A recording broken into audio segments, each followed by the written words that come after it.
Hey there. I'm sure you've been seeing it everywhere. Oh, yeah. The big R word, recession. And, you know, let's be honest, it's enough to make anyone a little nervous, right? Yeah. Especially with the stock market bouncing around like crazy lately. Yeah, for sure. But that's why you're here. You're not looking for just those scary headlines. Right. You want to understand what's actually going on Absolutely. and, how to navigate it. Yeah, and I think what's interesting is that while we're hearing all this talk about recession, we need to be clear about what that actually means. It's different from a market crash. Yeah, that's a good point. Yeah. Because a market crash feels like getting hit with a bucket of ice water. Yeah. It's like, whoa, Hmm. but then you dry off pretty quickly. Exactly. And a classic example of that is the COVID crash back in early 2020. Remember that? It was a huge drop, but it only lasted 33 days. Yeah, and we haven't actually had a recession since then. The U.S. economy's been growing for like 128 months. That's over a decade. It is, yeah. So the difference is a market crash is like this sudden drop in stock prices, often driven by panic. And then a recession is more of a sustained decline in economic activity. Right. It has to last for at least 2 quarters. Okay, so they can happen together, Right. but they don't always go hand in hand. Exactly. Got it. Okay, so that's the difference between a crash and a recession. Mm-hmm. But, I can't ignore the fact that some pretty influential people are saying a recession might be coming soon. Yeah. Like some serious heavy hitters. Elon Musk, Mm. Jamie Dimon, Carl Icahn. Like these guys aren't just, Chicken Little running around. No, they're not. And I think that's what makes it worth paying attention to. These are people who have been through multiple economic cycles. They've seen it all, and they're seeing certain patterns emerge, like what Elon Musk called raining money on fools. Ah, yeah. He doesn't mince words, does he? No, he doesn't. But I mean, seriously, when someone like Jamie Dimon, the CEO of JP Morgan Chase, says there's a 66% chance of a recession, or Carl Icahn warns it could be worse than people think, you've got to take notice. Yeah. And then you've got Leon Cooperman, another investing legend, predicting a 40% market correction. It's starting to feel a little ominous, isn't it? It is. And it's interesting because if you look at historical trends, periods of rapid growth, Like we've been having. yeah, exactly like we've been having, they're often followed by corrections. It's Yeah. almost like a natural rhythm of the economy. Okay, so I'm going to steal a line from Winston Churchill here.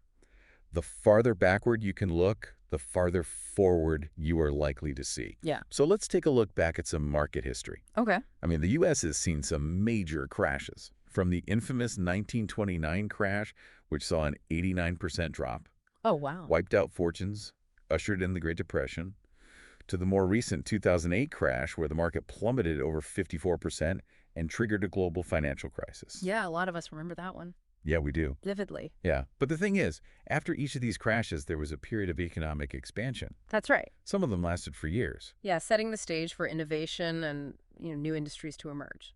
Okay, so I know this might sound crazy, but hear me out. Recessions, while definitely challenging, can actually have a positive side.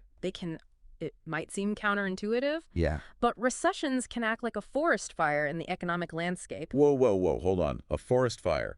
Now that's an analogy I need you to unpack for me. Okay, so imagine a dense forest where the tallest trees are blocking out all the sunlight. Nothing new can grow. Right. A fire, while destructive, comes in and clears out the overgrowth, Okay. creates space for new life to flourish. So you're saying those big established companies are like the tall trees, Yes, and a recession kind of shakes things up, it does. creates opportunities for new businesses to pop up. Exactly. Think about it. During those boom times, you often see unsustainable businesses propped up by easy money. A recession comes along. It acts as a reality check, exposes weaknesses, forces companies to adapt or fail. This clears the way for innovative startups with fresh ideas to get a foothold. So it's like a natural reset button for the economy. It is, in a way. Mhm. And there's another layer to this forest fire analogy. Yeah. Think about the talent pool. Yeah. During economic boom, some people become overvalued. Maybe they're not as productive or skilled as they're being paid. A recession comes along, forces a recalibration, brings salaries back down to earth. And guess what? This creates opportunities for those who've been quietly upskilling and honing their craft during the good times. So all that fake success that might have been floating around gets wiped away, Right. and true talent and value rises to the top. Exactly. Recessions can be a time when genuine talent shines through. Yeah. And those who are prepared can leverage these shifts to their advantage. Okay. I'm starting to see how this forest fire can actually clear the way for new growth. Mm-hmm. But for a lot of people, the idea of a recession is still pretty scary. Mm. So let's shift gears a little bit and talk about what we could do to prepare. Okay. Sounds good. Okay, so we've got this potential recession, looming out there. And like you said, it's a chance for a reset, like things to get realigned. Hmm. But how can people actually get ready for that? Like, what are some actual steps they can take to protect themselves? Well, I think the first step is awareness. Mm-hmm. And you're already doing that by being here. Wanting to understand what's happening, that's huge. Check awareness. What's next? The next step is really having an honest conversation with yourself and maybe with your family, if that's part of your life, about risk tolerance. Mm-hmm. How much volatility can you stomach? This isn't a one-size-fits-all approach. It's Oh. about understanding your own financial comfort zone. So figure out how much risk you're comfortable with before things get crazy. Right. Because panic isn't usually a great financial advisor. Exactly. And this is a good time to bring up a classic piece of financial wisdom.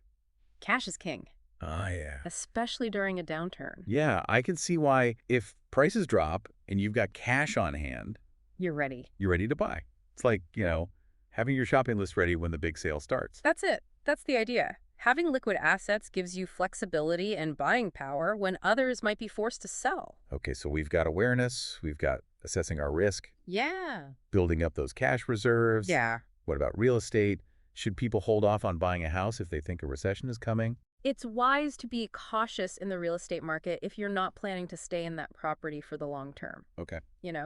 We could see prices softening during a recession, Mm. which could mean better deals for those who are patient. So renting might be a better move for now. Yeah, renting provides flexibility, Okay. which is valuable in uncertain times. Yeah, that makes sense.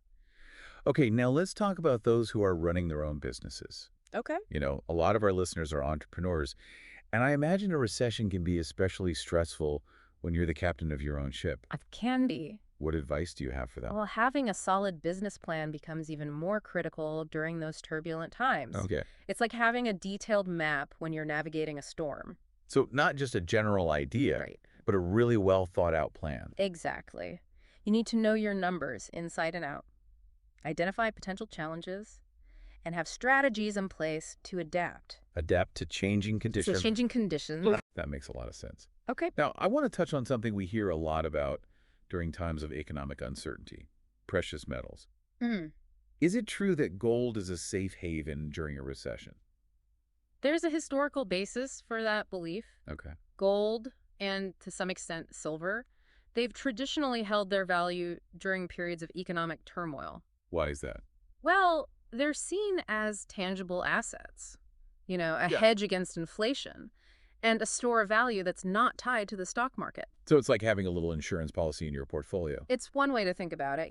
Allocating a small percentage of your portfolio to precious metals like gold or silver could provide some ballast during a market storm. Okay. But it's important to note that even gold prices can fluctuate, Right. and it's not a guaranteed win. So don't go converting all your savings into gold bars just yet. Exactly. It's about diversification Yep. and a balanced approach. Now, here's one area that I think often gets overlooked in pre-recession planning: your career. Oh, yeah.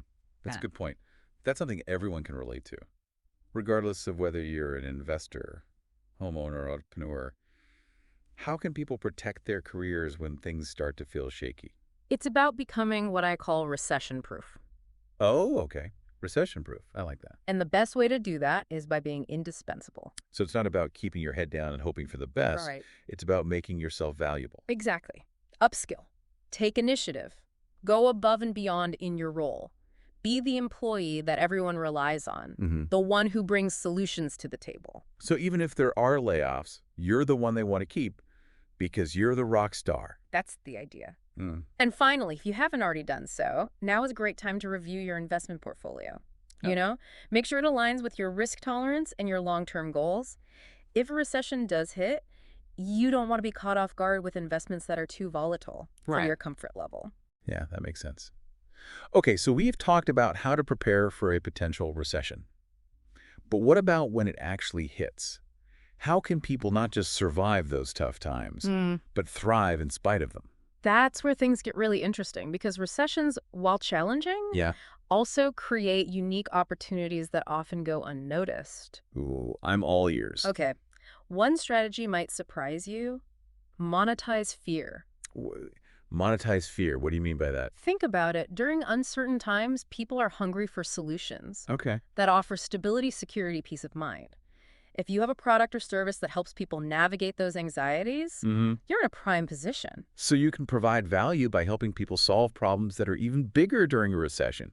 You can turn a challenging situation into a successful one. Exactly. Recessions often expose weaknesses, not just in businesses, but in individuals. Okay. Laziness, arrogance, overleverage, Yeah. these traits tend to get magnified when the going gets tough. So some people crumble under pressure, Yeah. while others rise to the occasion. Exactly. And this is your chance to shine. Yeah. By being reliable, hardworking, and always delivering on your promises, you become what I call bankable. Bankable. Yeah, I like that. It conveys a sense of trust and dependability. it does. And those are qualities that I think become even more valuable They do. when everything else feels so shaky. Absolutely. And another key to thriving during a recession is understanding you don't have to go it alone. There's strength in numbers. Okay. So find your tribe. Find your tribe. Join forces with other people who Mhm. can offer support, Mm. share strategies. Absolutely. Build a network of people who lift you up, challenge you to grow, offer different perspectives. This is also a great time to cut the fat. Okay. And I'm not just talking about your budget. What other kind of fat are we talking about here? I'm talking about negative influences in your life. Toxic relationships, energy-draining activities, anything that doesn't serve you. Whoa. This is a time to streamline your life. Focus on what truly matters. Surround yourself with people who inspire you to be your best. So like a spring cleaning, but for your whole life. That's a great way to put it. Find your running mates, the people who will push you to keep going even when it's tough. Love that. Okay. And speaking of pushing yourself, don't underestimate the power of positive distractions. Positive distractions. That sounds like an oxymoron. What do you mean? I'm talking about investing in your personal growth. Read books, watch documentaries, listen to podcasts, anything that expands your knowledge, skills, and perspective. So instead of getting sucked into all the negativity and fear that can surround a recession, Right. use that time to sharpen your tools Exactly. and become even more valuable. This is a time to level up, to become the best version of yourself. I like it. And finally, this is a time to increase your sense of urgency. Okay. Don't wait for things to get better. Take action now on the things that matter most. Whether it's building your emergency fund, improving your skills, strengthening your network, don't procrastinate. Because as they say, fortune favors the bold. That's right. That's Yeah. it. It's not about just waiting for things to, blow over. Right. It's about getting ready for what comes next. And if history tells us anything, it's that there will be a next wave, right? I mean, after every downturn, we see growth and opportunity.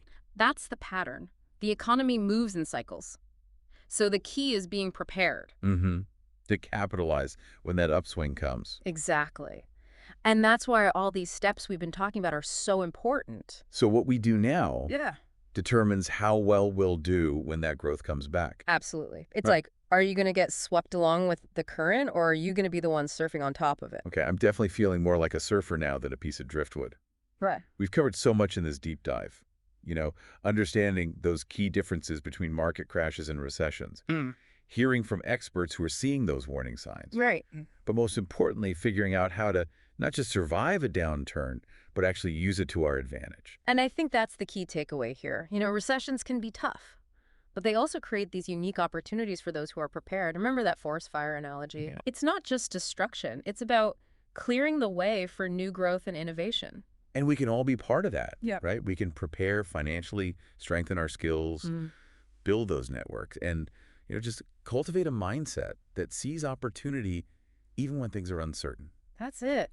Recessions can be a time of upheaval, but they can also be a time of incredible growth, both personally and professionally. Yeah. So as we wrap up, I want to leave you with one final thought-provoking question to consider. Okay. If history shows us that strong growth usually follows a recession, what are you doing to get ready to ride that next wave? Are you building that financial fortress? Yeah. Are you honing those skills? Are you cultivating that resilient mindset? Because the future belongs to those who are not just ready for change, but who embrace it Well said. as a springboard for growth. I like that. A springboard for growth. Well, thank you for joining us on this deep dive. We hope you found it insightful and empowering. And remember, no matter what the economic winds bring, you've got this. Yeah. Thanks for listening.